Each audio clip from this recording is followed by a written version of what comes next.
Welcome to the final heartbeat of a dying empire. Berlin, April 1945. A city once hailed as the crown of the Third Reich now trembles under the roar of thousands of Soviet guns. The Reichstag is burning its marble columns, shattered its eagle crest, torn apart by shrapnel, and above the blackened skyline the red banner of the Soviet Union flutters like an omen. You can almost hear the breath of the city, ragged, broken, defiant, as if the stone itself refuses to surrender. The Wehrmacht thought Berlin would stand forever, but tonight the city is drowning in its own smoke. Before we begin, leave a comment where you're watching from, and the exact time you're listening. Tell me what you feel when you hear the echo of artillery behind these words. Because this isn't just history, it's the sound of a world ending. April 30th, 1945. The Red Army's T-34 tanks rumble through the ruins of Wilhelmstrasse. Their tracks crush the bones of collapsed buildings, their turrets sweeping side to side like hunters in a maze of ghosts. The air is thick with ash, concrete dust, and gunpowder mix into a gray storm that never settles. Soviet soldiers advance house by house, room by room, against pockets of desperate resistance. Every step forward costs blood. Every corner hides a sniper. And in the depths of the Reich Chancellery, Adolf Hitler, the man who promised eternal victory, scribbles his final orders on trembling paper. Berlin had once been the beating heart of Europe. Now it's a corpse still twitching under the knife of history.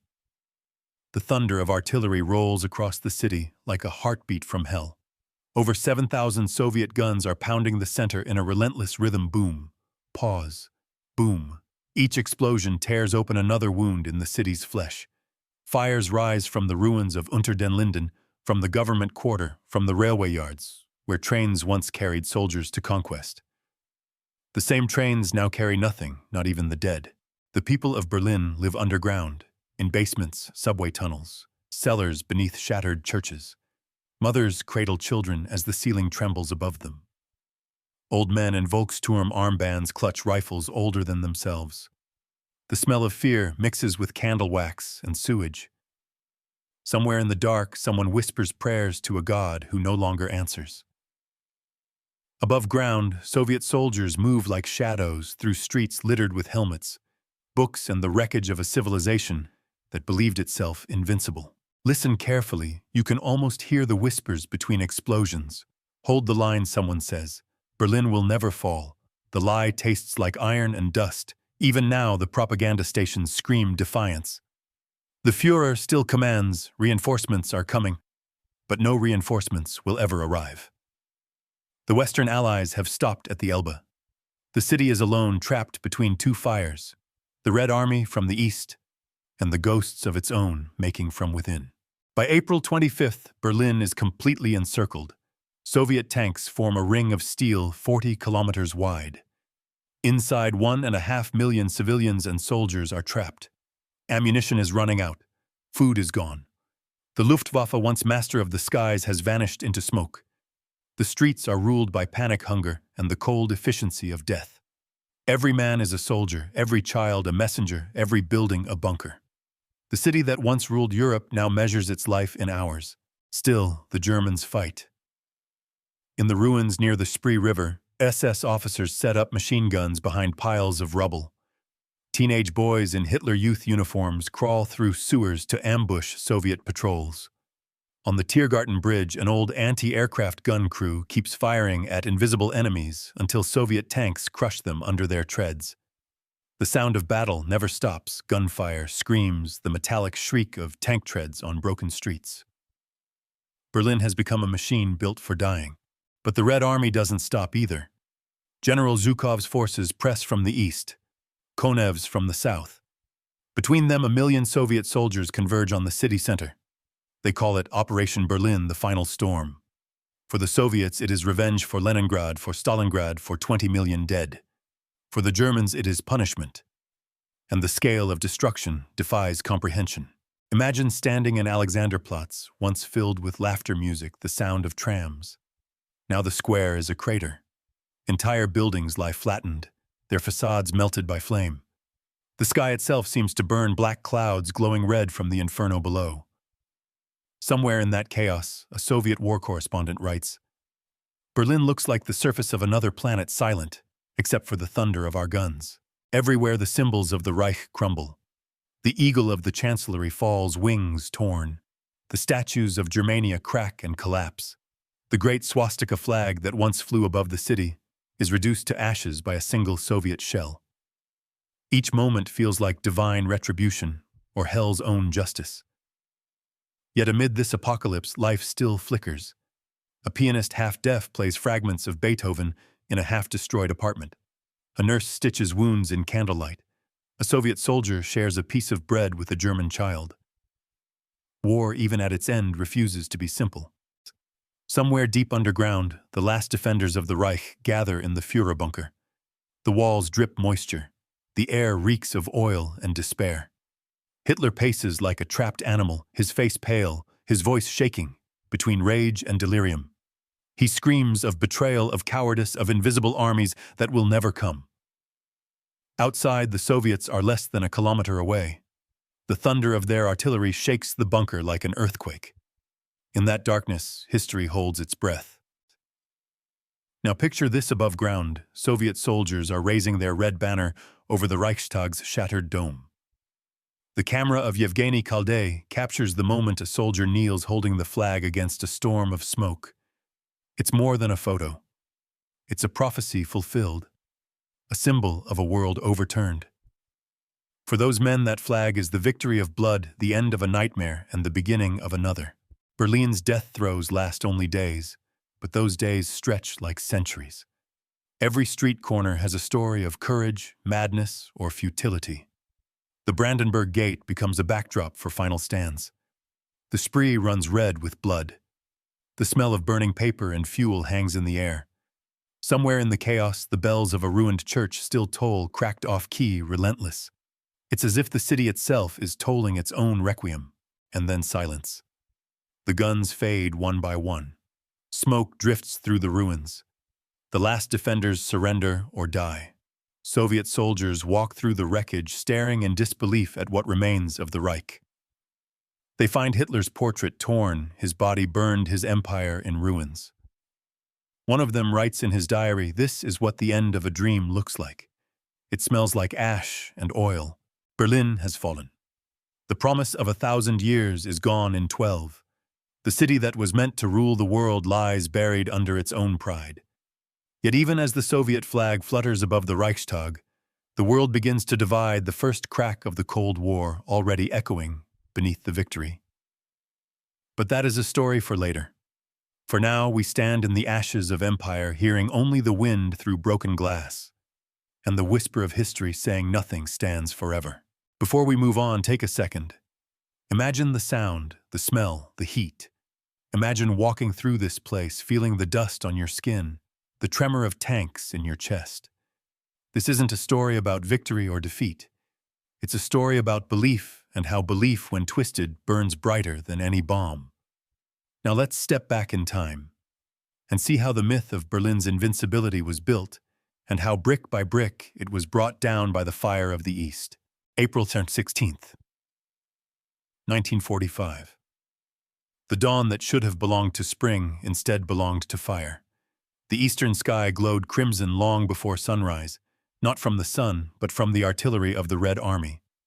Over 1 million shells in the first hour. A storm so dense that Soviet soldiers said the ground itself seemed to boil. This was the beginning of the end, Operation Berlin, the greatest offensive in human history. The Red Army's final strike against the heart of Nazi Germany.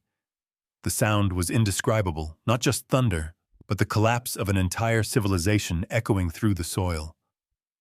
The horizon burned from the Oder River to the suburbs of Berlin, 40 miles of flame smoke and the roar of vengeance. In that blinding storm, men could no longer tell night from day. Soviet gunners stood ankle-deep in spent shells, their hands bleeding from the recoil. Forward observers shouted coordinates that vanished under the noise. The ground trembled as thousands of Katyusha rockets shrieked across the sky, a sound so haunting that Germans called it Stalin-Orgel, Stalin's organ, because it wailed like a church pipe torn apart by the devil. Each volley painted the air with trails of fire. Villages that had stood for centuries vanished in seconds. The Oder front, once Hitler's final defensive line, began to disintegrate before the first Soviet tanks even moved. Inside Berlin, the first shock waves reached through the earth. Windows rattled, chandeliers fell, plaster dust rained from ceilings. For the people still clinging to life inside the capital, it felt like the heartbeat of a monster waking beneath the ground. Hitler sat in his bunker studying maps already obsolete. His generals tried to convince him the Soviets had exhausted their strength at the Vistula. He refused to believe the reports. He still believed in miracles, armies that no longer existed, divisions that had been destroyed months ago, secret weapons that had never left the drawing board. Denial had become the final weapon of the Reich. By April 18th, Soviet spearheads had broken through. Zhukov's first Belarusian front and Konev's first Ukrainian front competed for the honor of taking Berlin. Stalin had set them against each other, promising glory to the first to reach the Reichstag. It was not just a military operation. It was theater vengeance and pride entwined. Soviet tank columns surged across the Silo heights under curtains of smoke. German defenders dug into concrete bunkers and machine gun nests fought back with fanatical desperation. The earth turned black from explosions. In the smoke, men fought hand-to-hand bayonets against shovels, tanks ramming tanks. The Oder River ran red for days. The smell of burnt oil and blood lingered over the water like incense at a funeral.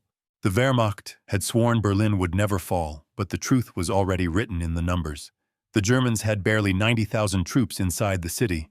Most were old men and boys, Volkssturm conscripts armed with Panzerfausts, and a few dozen tanks scraped together from training depots. Against them stood 2 million Soviet soldiers, 6,000 tanks, and 40,000 artillery pieces. Every calculation, every map, every order pointed to annihilation. Yet still they fought, because surrender meant death and retreat no longer existed. Berlin had become a prison, and its defenders were the jailers and the condemned at once. The civilians saw it coming long before the soldiers did. They lined up at water pumps, their faces gray with dust, carrying buckets that would soon fill with more ash than water. The ration cards meant nothing now. Bread was gone. Electricity gone. Air raid sirens no longer warned, they screamed continuously, a permanent background to the city's unraveling mind. Mothers whispered lullabies under bombardment, trying to convince their children the shaking walls were just thunder. But thunder does not scream in Russian. Through the haze, Soviet reconnaissance planes circled above the ruins. Pilots reported seeing entire districts flattened, only the spires of churches and the skeletal dome of the Reichstag rising from the sea of rubble. They described Berlin as a carcass waiting for burial. Below them, tank divisions rolled westward, bridges collapsing under their weight. Soviet engineers worked night and day, laying pontoons across rivers under fire, dragging fuel barrels by hand, rebuilding rail lines as the army advanced. For every kilometer gained, 1,000 lives were spent. But the rhythm never stopped. Advance, fire, bury, advance again. In the villages outside Berlin, the last refugees staggered westward. Streams of women, children, wounded soldiers pushing bicycles, dragging carts, clutching what little remained of their lives. They passed burned-out trucks, dead horses, soldiers hanging from trees. The front was not a line anymore. It was a storm that consumed everything in its path. Soviet troops, hardened by 4 years of unimaginable loss, showed no mercy. Some looted, some avenged, some simply followed orders, but all carried the same fire in their eyes, the memory of what Germany had done to their homeland. When they saw the ruins of Berlin, many said only one word: payback. Inside the city, Goebbels filled the airwaves with delusion. Radio Berlin played Wagner and shouted that the Führer was leading a counterattack. Our brave troops are destroying the Bolshevik hordes at the gates. But the gates were already gone. Soviet artillery had reached the suburbs. Karlshorst, Lichtenberg, Treptow. Each day the rumble drew closer, like the tide advancing through stone. The citizens counted the seconds between shells to guess how near death was. They called it the death clock. Some prayed for the Americans to arrive first, but the Americans had orders to stop at the Elbe. Berlin would belong to Stalin. By April 22nd, Hitler finally realized the truth. In the bunker, witnesses said his hands shook uncontrollably. He stared at the floor, then screamed at his generals. "Everything is lost," he shouted.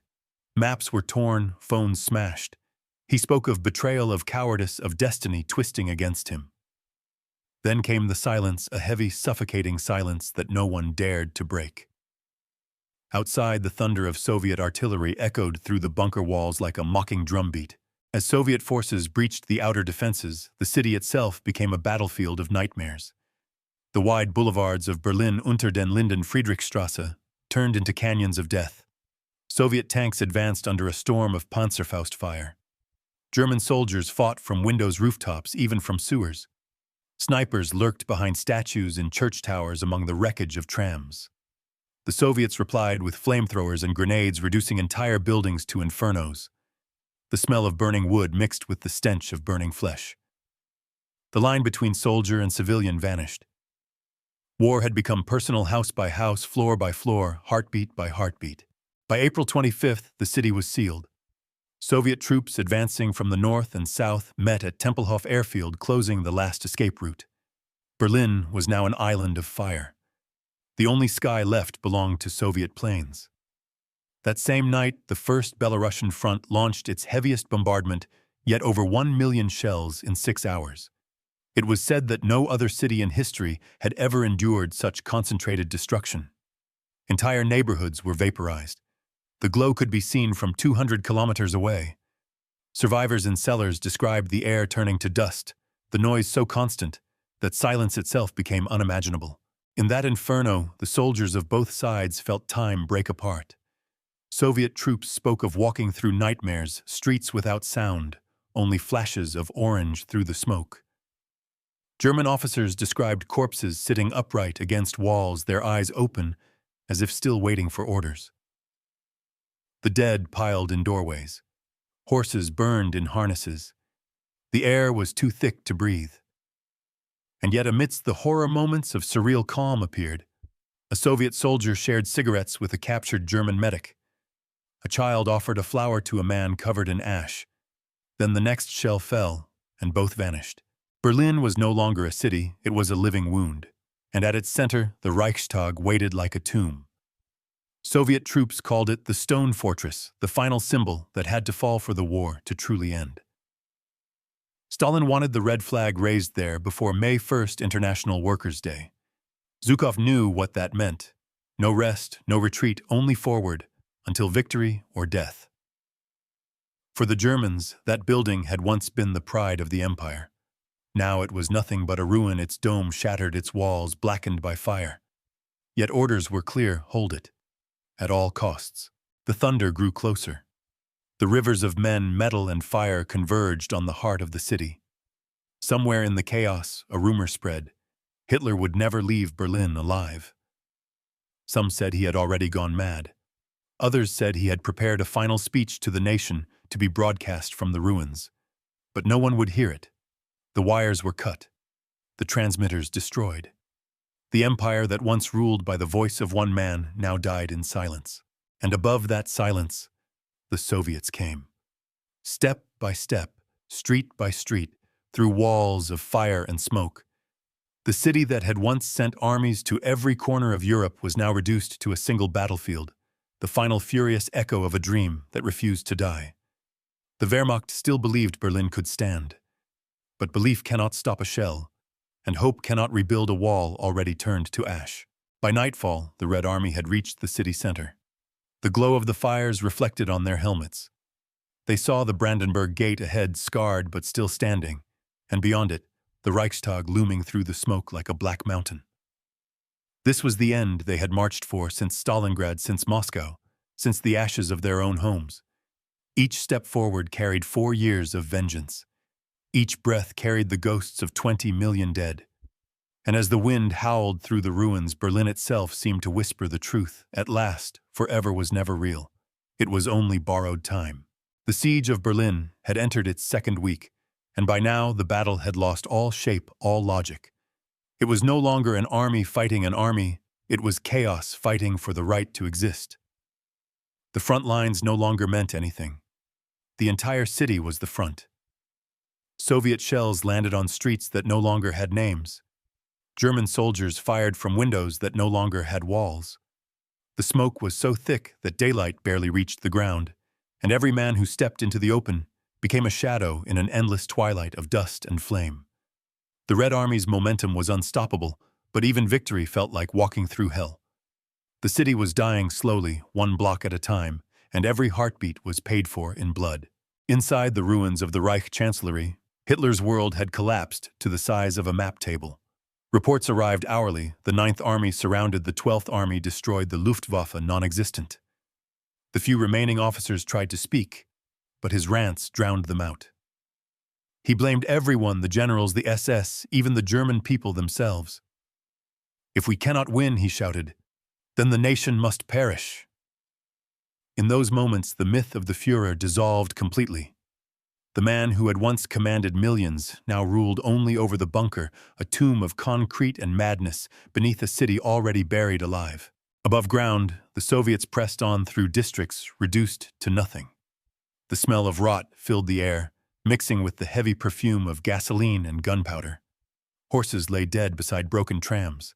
Civilians emerged from basements with white flags made of bedsheets, waving them in the smoke, but there was no one left to surrender to only confusion. The line between soldier and civilian blurred.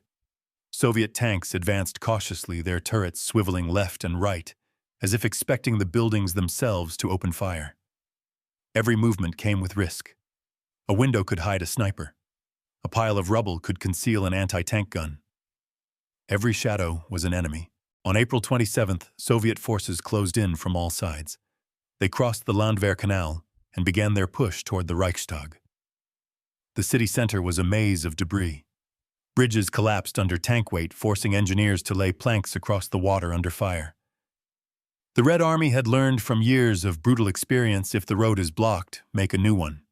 And so they did, building their paths through the skeletons of buildings, through the wreckage of buses and barricades. It was a kind of evolution in real-time war, adapting to its own destruction. The German defenders were fragmented, but their resistance was fanatical. SS officers led pockets of troops in suicidal counterattacks, shouting oaths to the Reich that no longer existed.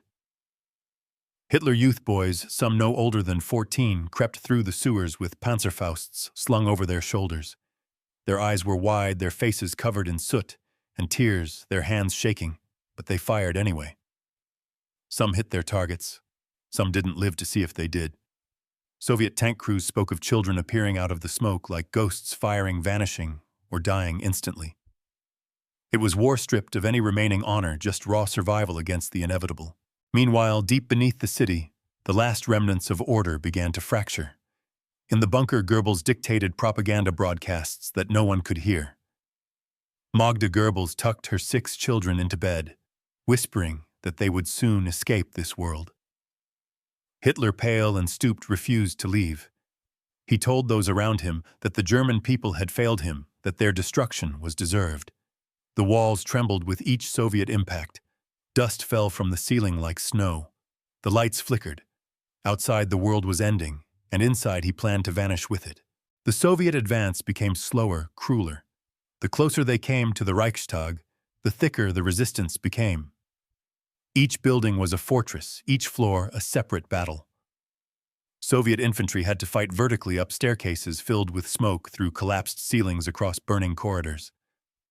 The sound of machine guns echoed through hollow hallways. Grenades rolled down stairs like pebbles, exploding in bursts that shook the dust from the walls. Soviet war correspondents described it as a storm within a storm.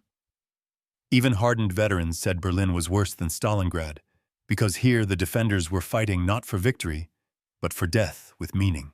By April 28th, the Reichstag was within sight. Its dome was half gone, its columns shattered. The area around it was littered with wrecked tanks and craters big enough to swallow trucks. Soviet troops could see the building, but could not reach it. Every street was swept by machine gun fire. The Germans had positioned snipers inside the ruins, shooting at any movement. It was a nightmare of crossfire and smoke. The Red Army used artillery at point-blank range, blasting holes in the facades just to advance another 10 meters. Civilians who dared to move were caught in the storm. One witness later said, "The air itself screamed." Inside the Reichstag, the German defenders prepared for their last stand. They were a patchwork of soldiers, SS Wehrmacht police, even clerks pressed into service. Their ammunition was low, their water rationed, their radio dead, but they still had orders hold until death. As the Soviet assault began, the building shook from every impact. Plaster fell like snow dust filled the lungs, and the corridors turned into trenches. The defenders moved from room to room, dragging machine guns and ammunition boxes through the rubble. Outside, Soviet tanks circled like wolves. Inside, the Germans waited for the end. On April 29th, the Red Army launched its final push. The attack began before dawn, a barrage so intense that even the observers could not count the explosions. The air turned white from smoke and dust. Then through that storm came the infantry shouting, firing, crawling through shattered windows and broken walls. Soviet soldiers carried the red banners folded under their tunics, waiting for the order to raise them. They fought through rooms filled with flames and corpses, their boots slipping on marble floors slick with blood. Every meter cost lives. But they kept moving because the Reichstag was more than a building. It was the symbol of Hitler's power, and it had to fall before the world could breathe again. By midday, Soviet troops breached the main entrance. Machine gun fire raked the staircase. The noise was deafening. Smoke and flame turned the grand halls into an inferno. One soldier described the scene. We could see the frescoes burning on the walls, the light from the fire dancing across the stone. The statues looked alive in the heat. Upstairs, the Germans were still fighting, hurling grenades, setting traps, firing from behind barricades of furniture. Every step upward felt like climbing into the heart of a volcano. And then, as the day faded into evening, it happened. Sergeant Mikhail Yegorov and Junior Sergeant Melaton Kantaria, two Soviet soldiers chosen to carry the flag of victory, climbed to the roof under fire. Bullets snapped through the smoke tracers, cut red lines through the air. They reached the dome, half collapsed, its iron ribs glowing from the heat. With trembling hands, they tied the red flag to a metal beam jutting from the ruins. As it unfurled in the burning air, the city seemed to hold its breath. The red fabric caught the light of the flames, and for a moment, time stopped. Down below, Soviet troops cheered and wept. The sound echoed through the shattered streets. In that instant, after 4 years of war, the impossible had become real. The banner of the Soviet Union flew over the heart of Nazi Germany. Berlin had fallen, though the fighting would rage for hours more, though lives would still be lost before dawn.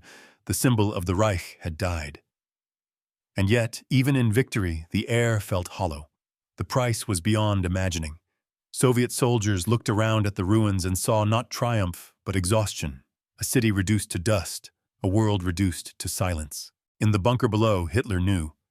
Reports reached him through the radio fragments still working. The red flag was over the Reichstag. His empire was gone. That evening, he dictated his last will and testament, blaming the Jews, the generals, and fate, everyone but himself. The next day, he and Eva Braun would end their lives, sealing their delusion in poison and flame. Berlin would belong to the dead. Outside, the Soviets dug in around the Reichstag, their faces streaked with soot, their hands trembling from fatigue. They had come all the way from the Volga to this, from the frozen ruins of Stalingrad to the burning ruins of Berlin. Some laughed. Some cried. Some simply stared at the red flag above them, unable to believe it was real. Around them, the city still burned, and the wind carried the smell of gunpowder and victory, a victory that felt more like grief than glory. The war was almost over, but the silence that followed would last far longer than the noise. The fighting did not stop with the flag. Even after the red banner rippled above the Reichstag, Berlin kept howling, a wounded beast refusing to die. The Soviets held the building, but the Germans clung to the surrounding streets with a madness that had no logic left. The battle was no longer about victory or defense. It was about meaning. Every corner, every ruin, became a final confession, a last attempt to say we were here before vanishing into history. The air was thick with smoke and the stench of death. The sky glowed red through the night like a furnace that would not cool. The artillery never stopped. Every few seconds, another explosion shook the ground as if the city itself were convulsing. And beneath it all, the sound of boots on broken glass, the endless march of men who no longer knew whether they were alive or dead. Inside the Reichstag, Soviet soldiers stumbled through the haze, coughing, searching for survivors shooting at shadows. The echo of gunfire bounced from room to room. Corpses lay sprawled across marble floors blackened by soot. The grand staircase was buried under rubble strewn with rifles and torn flags. Water dripped from burst pipes. Smoke rose from fires that would burn for days. The building that once symbolized power now looked like a mausoleum built for the arrogance of an empire. Some Soviet soldiers scribbled their names on the walls, carving their own claim into the bones of the Reich. They wrote messages to their families, to mothers' wives and brothers on the cracked plaster beside bullet holes. They didn't know if they would ever return home, but their words would outlive them. Outside, the battle crawled on. The Tiergarten was a wasteland, trees snapped in half trenches filled with water and corpses' tanks burnt out like rusted skeletons. The Berlin Zoo lay in ruins. Cages burst open, animals killed or wandering through smoke like lost spirits. Somewhere amid the rubble, a lion was seen pacing beside a destroyed tram. Soldiers said it looked like a ghost from an older world, one that had nothing to do with the madness around it. Every fragment of Berlin told the same story: beauty turned to ashes, humanity stripped down to its last breath. Civilians emerged slowly from the basements. Some carried white cloths. Some just walked with empty hands, dazed, unable to comprehend that the war might actually be ending. The streets were rivers of brick and blood. Entire families wandered through the debris, searching for names written on doors that no longer stood. Soviet soldiers tried to control the chaos, but hunger and exhaustion made them savage. Looting spread. Revenge festered. Orders dissolved into instinct. For many Red Army soldiers, this was not conquest, it was catharsis. 4 years of rage, of loss, of watching their homeland burn, now answered in the ruins of Berlin. Discipline blurred with vengeance. No one could count the crimes that followed. And still below the earth, the Führer bunker stood, its corridors lit by flickering lamps, its walls trembling with the rumble above. It was no longer a command post, but a tomb. On April 30th, 1945, at around 3:30 in the afternoon, Adolf Hitler locked himself in his private room with Eva Braun. The air stank of fuel and fear. His dog was already dead. His empire already gone. Moments later, a gunshot cracked through the concrete. The echo rolled down the corridor like the last breath of the Reich. The guards carried his body outside, soaked it in gasoline, set it alight. Flames rose, briefly flickered, and died, nothing left but ashes on the dirt of a dying capital. That was how the man who had wanted to rule the world disappeared in smoke under the guns of those he called subhuman. When word reached the Soviets, there was no cheer, no celebration, just disbelief. The war in Europe had ended not with a final victory parade, but with a whisper from underground. Yet the fighting continued for another 48 hours. Not everyone knew. Not everyone cared. The SS still fought on, refusing to surrender. Snipers still fired from rooftops. Soviet soldiers kept storming buildings, clearing rooms, dragging prisoners into the streets. The sound of machine guns echoed until May 2nd, when the last German defenders finally laid down their arms. Then came the silence, heavy, unnatural, like the pause after a scream. When the guns stopped, the city exhaled. The smoke began to thin. The fires smoldered down to embers. Soviet soldiers wandered through the ruins looking for food, for water, for something that reminded them they were human again. They found photographs, jewelry, half-burned letters. One soldier picked up a child's toy, a wooden horse missing its legs, and stared at it for a long time before dropping it back into the rubble. For days, the air was filled with the crackle of small fires, the murmur of footsteps, and the faraway rumble of victory guns outside the city. Berlin was dead, but it still breathed through its ruins. Then came the reckoning. The streets filled with Soviet patrols and endless lines of prisoners, Wehrmacht soldiers, marching silently with their hands raised, eyes blank. Trucks hauled them away by the thousands. In makeshift camps on the outskirts, the captured were packed together in mud and hunger. Some sang, some stared, some simply lay down and didn't get up again. The Red Army had taken its prize, but the price was beyond counting. Over 80,000 Soviet dead, 200,000 wounded, entire divisions erased. For every meter of Berlin gained, hundreds of lives had been spent. And now there was nothing left to conquer, only ruins to occupy. In Moscow, the news spread fast. Berlin had fallen. Hitler was dead. The war in Europe was over. Bells rang, parades began, the capital erupted in tears and celebration. But among the soldiers in Berlin, joy felt distant. They had seen too much. They walked through streets that smelled of rot and oil, past faces that looked like ghosts. They wrote letters home describing not triumph, but silence. One wrote, "We stood in the ruins of their pride. We won, but I felt nothing, only the wind." Another Berlin is quiet now. The crows have returned. In the days that followed, Soviet authorities moved quickly to secure the city.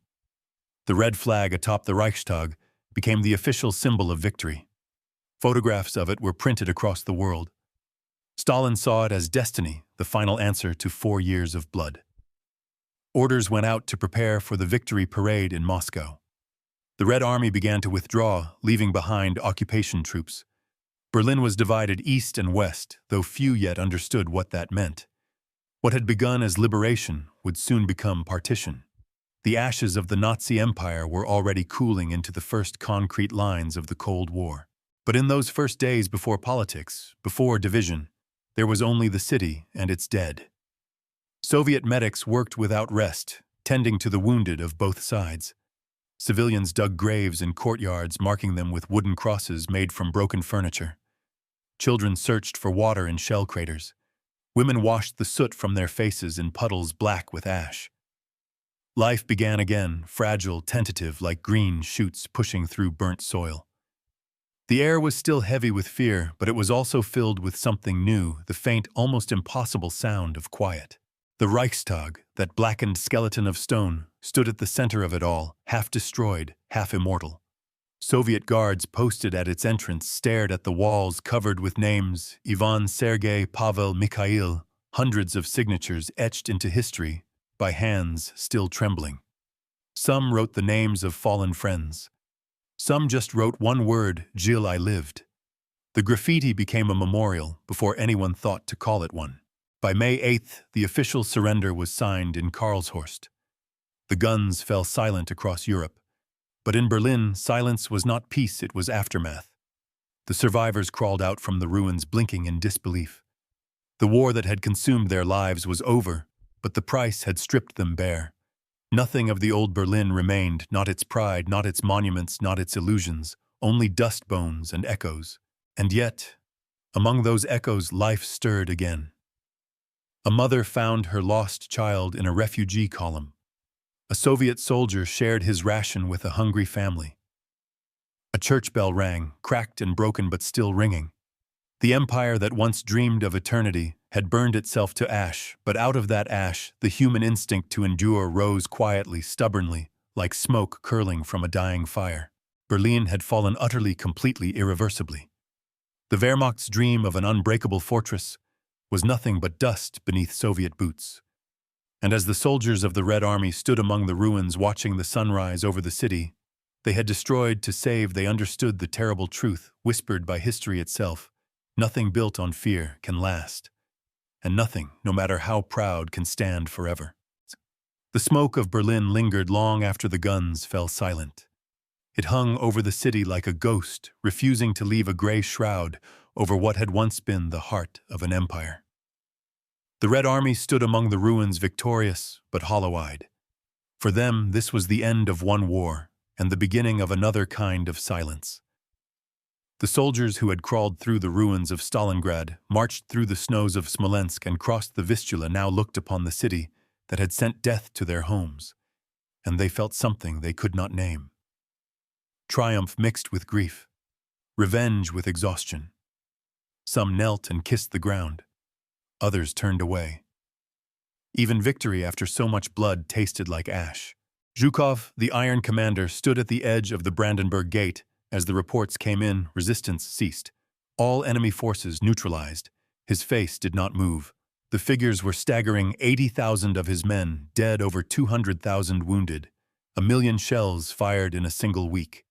He had won the greatest prize in Europe, but the cost was carved into every street.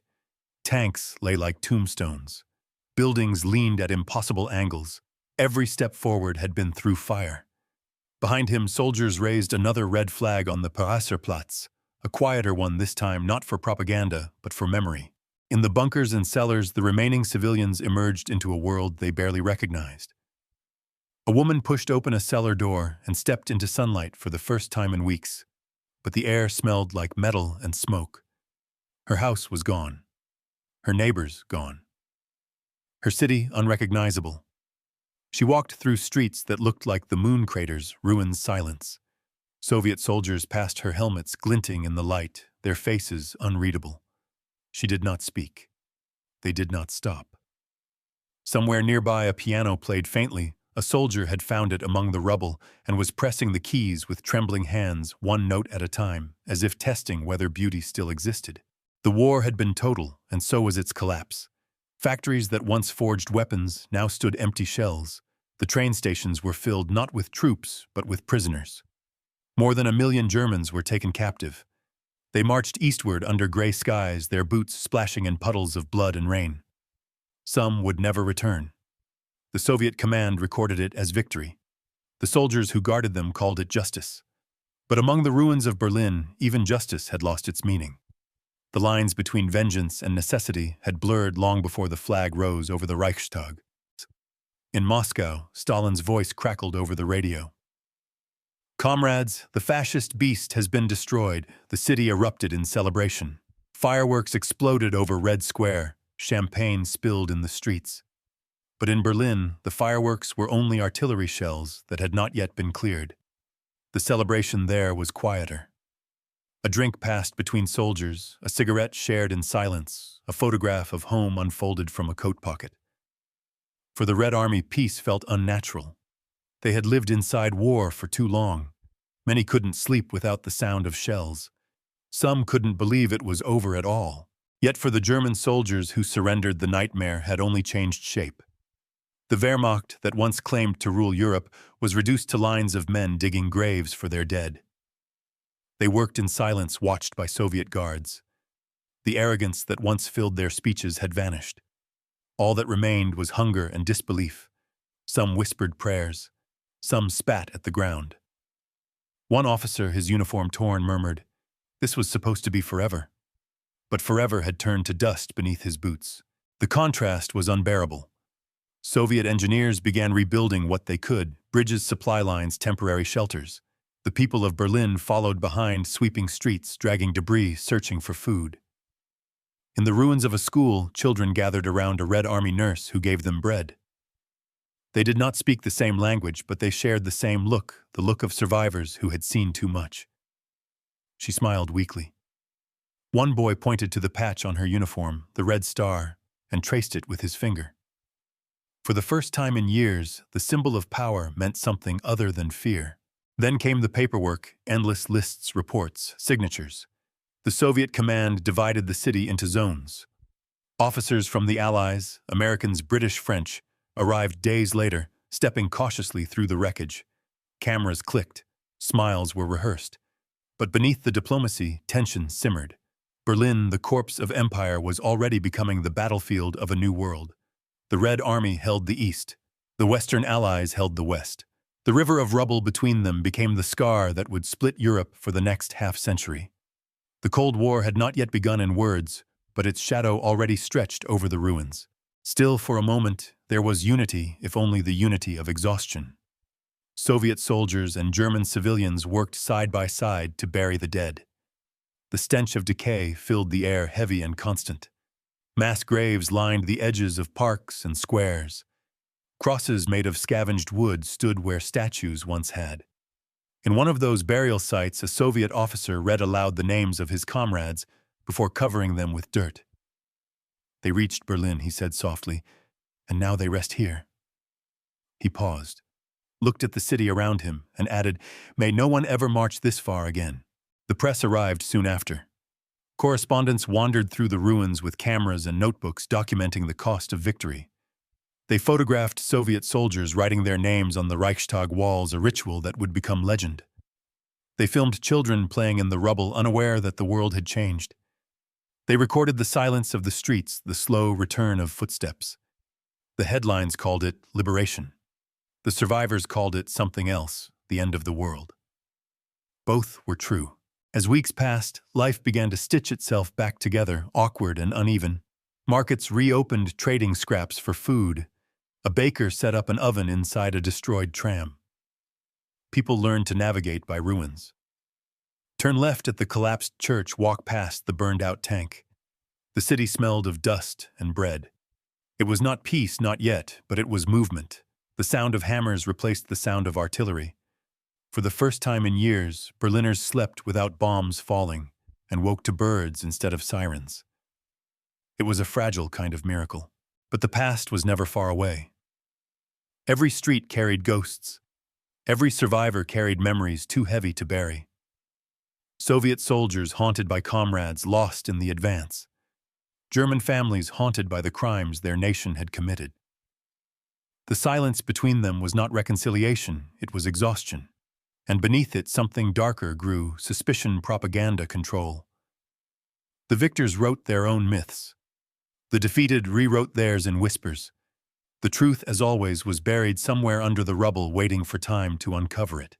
As May faded into June, Berlin began to change color. The fires cooled. Grass pushed through the cracks in the pavement. The city smelled less of gunpowder and more of rain. Soviet troops still patrolled, but their pace slowed. Some smiled at the children they once feared. Some fell in love with the people they once fought. Others simply stood at dawn, staring east, longing for home. The Red Army had come all the way to the heart of its enemy and found only the emptiness that victory brings. And so the great illusion ended. The Wehrmacht's dream of eternal dominance of a fortress that would never fall had burned to cinders. The Red Army had proven unstoppable but not untouched. The war that had devoured millions had finally consumed itself.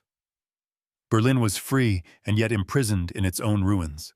The soldiers who raised the red flag went home as heroes, but they carried nightmares that would never fade. The civilians who survived began rebuilding from dust piece by piece, knowing nothing would ever be the same. Above them, the sky cleared. Smoke drifted westward toward the horizon, where the sun broke through for the first time in weeks. The light touched the dome of the Reichstag, cracked, blackened, but still standing, and the red flag glowed crimson in the dawn. For a fleeting second, it seemed beautiful. Then the wind tore through it, and the fabric snapped sharply in the silence. The war was over, but history was only just beginning to write what came next. The world after Berlin was quieter, but the quiet had weight. It pressed on the chest like the air before a storm. Europe lay in ruins from the Baltic to the Adriatic, a continent of ashes and bones. Trains no longer ran. Bridges hung like ribs over dead rivers. Millions wandered, displaced, hungry, lost. And in the middle of it all, Berlin stood like a scar carved across the century. The Red Army occupied the city, their banners fluttering from windows that had no glass. The Soviets called it liberation, the Germans called it survival, and the rest of the world watched in silence, knowing that something immense had ended, and something equally immense was about to begin. The payoff, that moment when history balances the scales, came not in celebration, but in realization.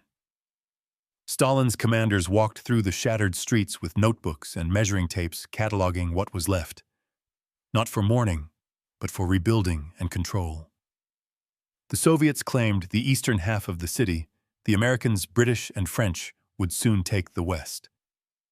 The lines were still invisible, but the division had begun. Soldiers painted red stars on walls and vehicles.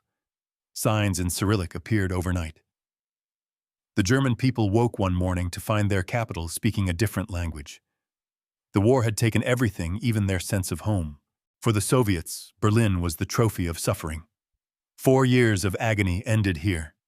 20 million dead villages, erased cities, scorched families, vanished, all avenged by this single ruin. They gathered around the Reichstag for photographs, smiling through exhaustion. But beneath the smiles was emptiness. A sergeant from Leningrad wrote in his diary, "We took Berlin, but I keep hearing the cries from Stalingrad. They do not stop." The victory had been absolute, yet it did not heal. No medal, no flag, no parade could cleanse the memory of what it had cost. The Red Army's doctors worked day and night in makeshift hospitals. Tents filled the parks where gardens once bloomed.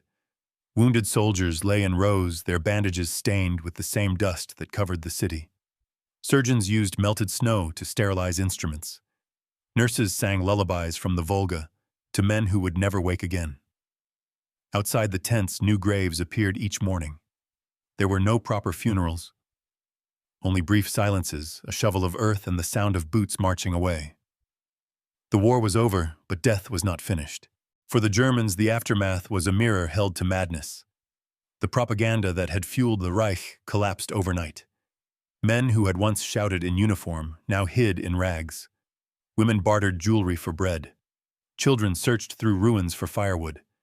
The once mighty Wehrmacht was gone, replaced by columns of prisoners trudging eastward. Some sang hymns to keep themselves from weeping. Others stared at the horizon, as if it might forgive them. Among them marched generals who had believed Berlin was eternal. Now they were just shadows against the smoke. And yet, amid the ruin, humanity flickered back to life in strange ways. Soviet soldiers, hardened by years of brutality, sometimes showed mercy where none was expected. A lieutenant shared his rations with an old woman who could not stop shaking. Another carried a wounded German child through a minefield to safety. There were also acts of horror-looting revenge, the darkness that follows every conquest, but history rarely divides mercy and cruelty neatly. In the ruins of Berlin, they walked hand in hand. On May 9, 1945, in Moscow, Stalin stood before his people and declared victory. "The Great War for the motherland is over," he said, his voice broadcast through every surviving radio in the empire. The Red Square erupted fireworks, music, tears. The Soviet Union had risen from the grave to destroy the monster that tried to devour it. The soldiers in Berlin heard the announcement hours later. They lifted their rifles and shouted into the smoky air. But their cheers faded quickly. The silence that followed was not peace, it was emptiness. One soldier murmured, "Now we must learn how to live again." The Allies arrived soon after. American jeeps rolled in from the west, their stars gleaming clean against the soot. British officers shook hands with Soviet generals, smiling for the cameras, while their eyes measured each other carefully. French flags waved where none had been for years. It looked like unity, but beneath the surface, the old world was already fracturing. The language of friendship hid the grammar of fear. Berlin had ended one empire and birthed another, the empire of suspicion. The Cold War was still a rumor, but everyone could feel it breathing behind the photographs. In the months that followed, Berlin transformed from battlefield to laboratory, the first experiment in dividing a nation. Barbed wire fences appeared. Checkpoints rose where barricades once stood.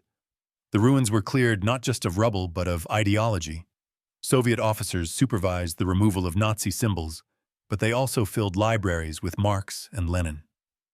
In the West, American aid began to flow, coffee, chocolate, cigarettes, jazz on the radio. Two worlds rebuilding the same city, facing each other like mirrors that would never align. But beneath the politics, the people rebuilt. Brick by brick, hand by hand. The survivors dug trenches not for defense but for plumbing. They scavenged nails from bombed-out factories, melted down door handles to forge tools. Children played in the wreckage, their laughter echoing where artillery had once roared. A Soviet soldier wrote home, "The Germans rebuild faster than we destroy." Perhaps that is their true weapon. The war had burned everything, but it could not burn the instinct to survive. By autumn, grass began to grow through the cracks of the avenues. The Spree River carried debris from one broken bridge to another, but the water was clean again. A woman opened a bakery in a building with no roof. She baked with flour from Allied rations and sold bread to both soldiers and civilians. For the first time in years, the smell of fresh bread overpowered the smell of smoke. People lined up quietly, trading coins, buttons, or favors. In those moments, Berlin was alive again, fragile, scarred, but breathing. Yet the ghosts refused to leave. Every survivor had their own version of the war, and every version contradicted the others. Some remembered glory, others only horror. Soviet veterans spoke of vengeance as duty. German civilians spoke of punishment as fate. The rubble itself seemed to hum with memory, the walls remembering the screams, the ground remembering the fire. Berlin became a living museum of the 20th century's contradictions, guilt and pride, victory and loss, light and shadow.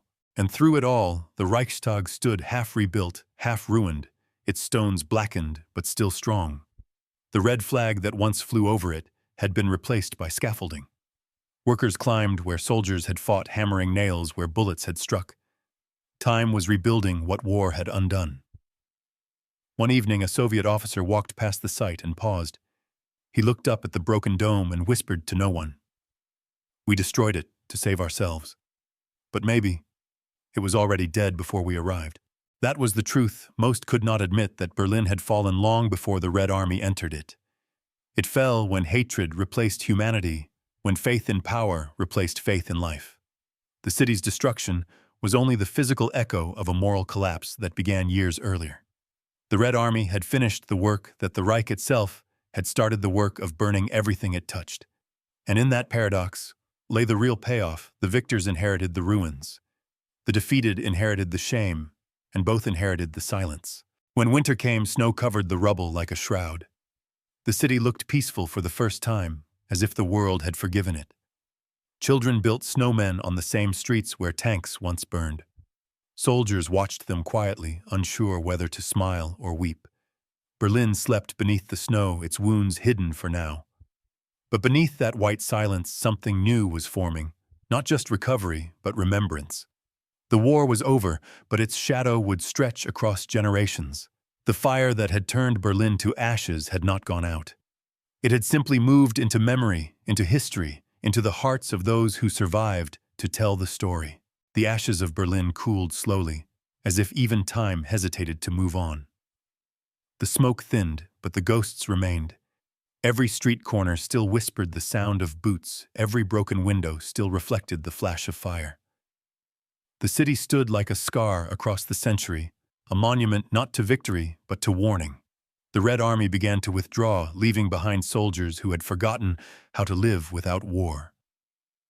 They watched trains carry their comrades eastward toward homes they had not seen in years, toward families who might no longer exist. The veterans of Berlin carried medals on their chests and nightmares behind their eyes. At night, they dreamed not of triumph, but of silence, the kind that followed the last gunshot, when even victory sounded like grief. In the months that followed, Berlin became a city of ghosts and builders. Survivors clawed through the rubble, pulling out bricks, beams, memories. Every piece of stone carried the weight of what once stood above it. Theaters, libraries, churches, apartments, dreams. People rebuilt not out of hope but out of necessity. To survive meant to keep moving, to raise something, anything, from the ruins. Mothers with bare hands cleared debris. Fathers returned from captivity and found their houses gone. Children grew up knowing the shape of destruction before they learned the shape of peace. The city was alive again, but its heartbeat was fragile, uncertain. Across the river, Soviet soldiers watched the reconstruction with quiet awe. They had expected hatred, but what they saw was endurance, the same stubborn will that had once made Berlin an empire now turned toward survival. They shared their rations with the workers, traded cigarettes for words they could barely understand. For a moment, enemy and conqueror stood side by side under the same gray sky, bound by exhaustion more than ideology. Some fell in love secretly, shyly. Others left messages scratched into the walls. We came as soldiers. We leave as men. And then they were gone, swallowed by the vastness of their homeland, carrying fragments of Berlin with them, a piece of stone, a photo, a memory they would never speak of again. The victors left, but the lines they drew did not fade. The city was split east and west, red and blue, future and past. What had been one wound became two halves of a mirror reflecting each other's fear. Barbed wire cut through neighborhoods, families, even hearts. Berlin was now the center of the world again, but not for the reasons it once dreamed. It became the front line of a new war, one fought not with tanks but with silence and walls. Children born after 1945 grew up beneath those walls, never knowing that their city had once burned for the same illusions they were now taught to fear. In the East, the Soviets rebuilt in stone and ideology. Statues of workers and soldiers rose where the Reich's eagles once stood. Streets were renamed after heroes of the revolution. Music filled the squares again, though it carried the cadence of obedience. In the West, neon lights flickered back to life. Jazz returned, laughter returned, the rhythm of the American century seeped into the air. Two Berlins grew side by side, one dreaming of equality, the other of freedom, both haunted by the same ruins under their feet. The ghosts of 1945 walked freely between them, whispering that no wall, no flag, no empire would ever keep history from repeating itself. But memory has a strange way of surviving. It hides in corners, in silence, in the cracks between words. The people of Berlin carried it in their bones. Some never spoke of the war again. Others could not stop speaking. The city became a mosaic of stories, fragments of truth stitched together by pain. In courtyards, old women told children about the day the sky caught fire. In schools, teachers showed maps with holes where entire districts had once been.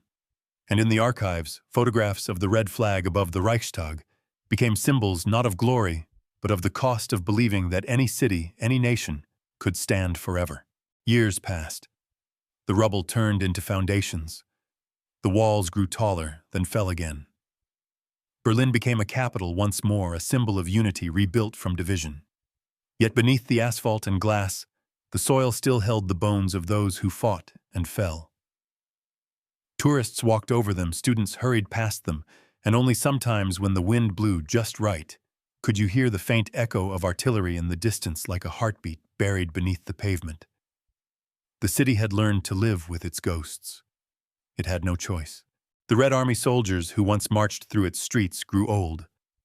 Some returned decades later, gray-haired and slow-standing at the same places where they once fought. They looked at the Reichstag, restored, polished, reborn, and felt something impossible to name. Pride, sorrow, disbelief. One veteran touched the stone wall and whispered, "We were young here." His grandson took his picture, smiling, not fully understanding the weight of that sentence.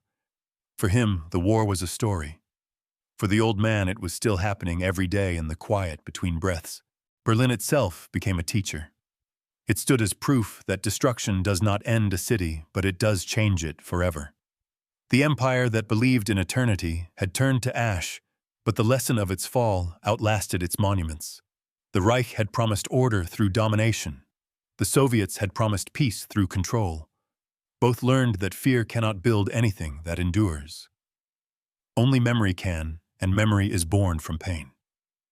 That was the true legacy of Berlin, not the flag, not the walls, not the politics, but the remembering. Sometimes at dusk, the light catches the surface of the Spree and turns it red, not from blood now, but from the reflection of sunset. It looks as though the river itself remembers what flowed through it once. The city glows gold and scarlet, as if the fire of 1945 still lingers somewhere beneath. In those moments, Berlin feels eternal again, but in a different way. Not in arrogance, but in endurance. Not in conquest, but in survival. The streets that once echoed with marching now hum with music. The squares that once burned with ideology now host laughter, protests, art. The city that thought it would stand forever finally learned what forever really means, not power, but persistence. And so the echo remains. The Reichstag dome gleams under the sky, rebuilt and whole, reflecting clouds instead of smoke. Beneath it, tourists stand where soldiers once died. Cameras click where rifles once fired. The wind carries voices from every corner of the world, speaking languages that would once have been forbidden here. Berlin listens, not proud, not ashamed, but awake. It knows that history never ends. It only circles back in new forms. What if someone might ask, the Wehrmacht had seen the truth earlier? What if Berlin had not chosen pride over mercy, fire over reason? What if the Red Army had not come or had come too late? History does not answer those questions. It only whispers through the ruins. Nothing stands forever, and nothing truly dies. And as night falls over the city once more, the lights flicker on thousands of them, shining through windows rebuilt where fire once raged. From above, Berlin looks like a constellation stitched to the earth, every light a soul refusing to disappear. The war is long over, but its lessons still breathe in the air, that empires fall, but people endure, that walls crumble, but memory remains, and that even in ashes, something human always rises again.